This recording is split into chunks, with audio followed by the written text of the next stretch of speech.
Paper leak पर सचिन पायलट और doctor Kirori Lal Meena आए एक साथ। पेपर माफियाओं के लिए काल साबित हो सकती है किरोड़ी लाल और सचिन पायलट की जोड़ी। पूर्वी राजस्थान के दो दिग्गज नेता राजस्थान के पेपर चोरों को भेज सकते हैं जेल। एक बार फिर से बाबा किरोड़ी को गृह मंत्री बनाने की उठने लगी है मांग। राजस्थान में स्टूडेंट्स को न्याय दिलाने के लिए सचिन पायलट और किरोड़ी लाल मीणा एक दूसरे का समर्थन करते हुए दिखाई दे रहे हैं। सचिन पायलट ने कहा है कि जो लोग परीक्षा बनाते हैं, परीक्षा कराते हैं, इंटरव्यू लेते हैं, अगर वही रिश्वत लेते पकड़े जा रहे हैं, जेलों में जा रहे हैं, तो फिर ऐसी स्थिति में राजस्थान के स्टूडेंट्स को न्याय कैसे मिलेगा। पायलट ने आगे कहा है कि मैंने व्यवस्था के ऊपर सवाल उठाया है, मेरी किसी से कोई पर्सनल लड़ाई नहीं है, लेकिन जो व्यवस्था है वो बिगड़ गई है। सुन लो, जो वर्तमान में बिगड़ी हुई व्यवस्था है उसको सुधारना पड़ेगा। मैंने हमेशा बोला है, नौजवान बच्चों के भविष्य के साथ खिलवाड़ करने का हक किसी को नहीं है, चाहे वो किसी दल का नेता हो, कर्मचारी हो, अधिकारी हो। बच्चों की परीक्षा में आप पैसा लेकर पेपर बेचोगे, अगर पेपर लीक कराओगे, इंटरव्यू के लिए रिश्वत लोगे, बेईमानी फैलाओगे तो कभी भी माफ नहीं किए जाओगे।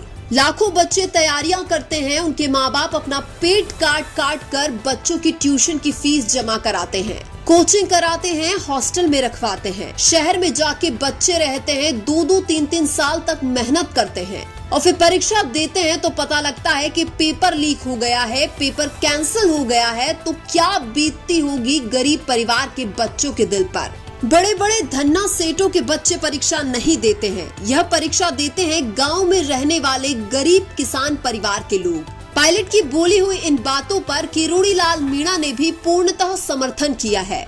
किरोड़ी लाल ने कहा कि पिछली गहलोत सरकार ने वैसे ही टाइम निकाल दिया, हम भी बार बार यही मांग करते रहे कि स्टूडेंट्स के साथ खिलवाड़ मत करो। किरोड़ी लाल ने आगे कहा कि हम मीडिया को भी बताते रहे, धरना प्रदर्शन भी करते रहे, हमको गिरफ्तार कर लिया गया था। हमने जब प्रदर्शन किया तो सिविल लाइन पर लाठी चार्ज भी किया गया, आंसू गैस भी छोड़ी गई थी, लेकिन भजनलाल सरकार जांच कर रही है। 2 आरपीएससी मेंबर्स को अंदर रख दिया है और अब धीरे धीरे मगरमच्छों की तरफ पहुंच रही है। सबको गिरफ्तार करेंगे और जो भी दोषी है उनको सजा दिलाए बिना मैं पीछे हटने वाला नहीं हूँ। बाबा किरोड़ी ने आगे कहा कि सचिन पायलट ये कह रहे हैं कि आरपीएससी का पुनर्गठन किया जाए। हालांकि सचिन पायलट साहब ने बात तो ठीक कही है, लेकिन उनके राज में पुनर्गठन हो जाता तो बहुत अच्छा होता। किरोड़ी बाबा ने आगे कहा कि पुनर्गठन एक टेढ़ी प्रक्रिया है, यह देश के राष्ट्रपति तक मामला जाता है, लेकिन इसको लीगल तरीके से सरकार एग्जामिन करवा रही है। मुझसे जितना होगा मैं करूंगा और किसी भी स्टूडेंट्स के साथ अन्याय नहीं होने दूंगा। राजस्थान में पेपर लीक का मुद्दा कोई नया नहीं है, गहलोत सरकार से ही राजस्थान में पेपर लीक हो रहे हैं और पेपर लीक के मुद्दे पर किरोड़ी लाल मीणा स्टूडेंट्स के साथ ना हो, ऐसा कभी हो ही नहीं सकता है। पेपर लीक पर स्टूडेंट्स को न्याय दिलाने के लिए किरोड़ी लाल मीणा ने कई रातें सड़क पर गुजारी है। उधर राजस्थान में उपचुनाव भी नजदीक है और कांग्रेस बीजेपी दोनों ही पार्टियां एक दूसरे पर आरोप प्रत्यारोप लगा रही है। बीजेपी बोल रही है कि पेपर लीक में कांग्रेसी नेताओं का हाथ है और कांग्रेस बोल रही है कि सारी एजेंसी आपके पास है, जांच क्यों नहीं करवाते हो।